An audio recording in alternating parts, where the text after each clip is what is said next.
Right ఏపీలో మరోసారి ఐఏఎస్ల బదిలీలు జరుగుతున్నాయి. 9 మంది ఐఏఎస్లను బదిలీ చేస్తూ ప్రభుత్వం ఉత్తర్వులు జారీ చేసింది. ఏపీ జెన్కో ఎండీగా నాగలక్ష్మి, ఆర్&ఆర్ డైరెక్టర్ గా ప్రశాంతిని నియమించారు.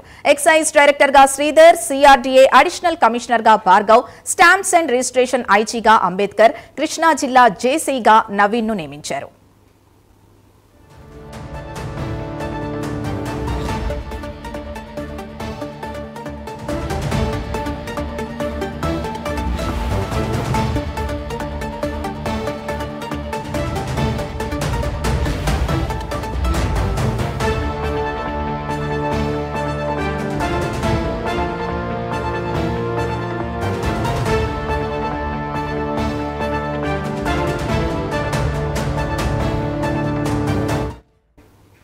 ఇదే అంశానికి సంబంధించి పూర్తి డీటెయిల్స్ మా ప్రతినిధి రాజ్ కుమార్ అందిస్తారు. రాజ్ కుమార్,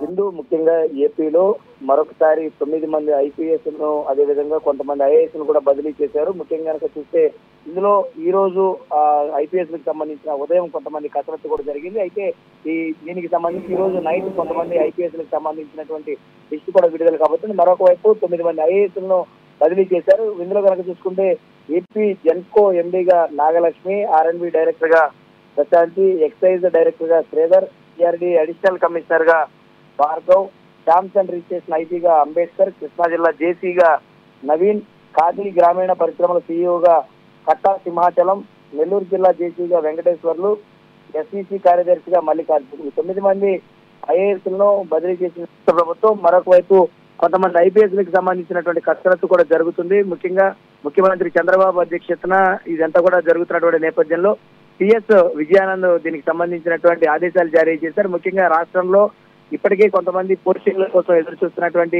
ఐఏఎస్ అధికారులందరికీ కూడా ఈ శాఖలన్నీ కూడా కేటాయించడం జరిగింది. వీరు కొద్ది రోజుల్లోనే ఈ విధులకు సంబంధించినటువంటి బాధ్యతలు కూడా తీసుకోబోతున్నారు. ఆ శాఖలకు సంబంధించినటువంటి ఆదేశాలు ఇప్పటికే జారీ చేయడం జరిగింది కాబట్టి త్వరలోనే జారీ చేసినటువంటి ఐఏఎస్ ఎవరైతే ఉన్నారో వారు బాధ్యతలు తీసుకోబోతున్నారు. ముఖ్యంగా రాష్ట్రంలో అన్ని చోట్లకి సంబంధించినటువంటి వ్యవహారాలు అంటే వారికి సంబంధించినటువంటి ఒక ఇంటెలిజెన్స్ రిపోర్ట్ ను ప్రభుత్వం ప్రత్యేకంగా తీసుకురాబోతుంది. ఇటు ఐఏఎస్ కావచ్చు, అటు ఐపీఎస్ కావచ్చు.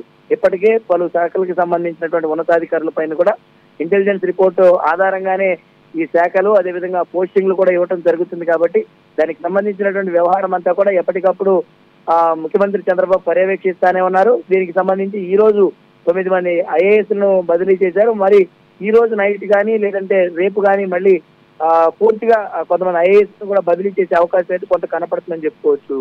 సింధు. Right, thank you Raj Kumar.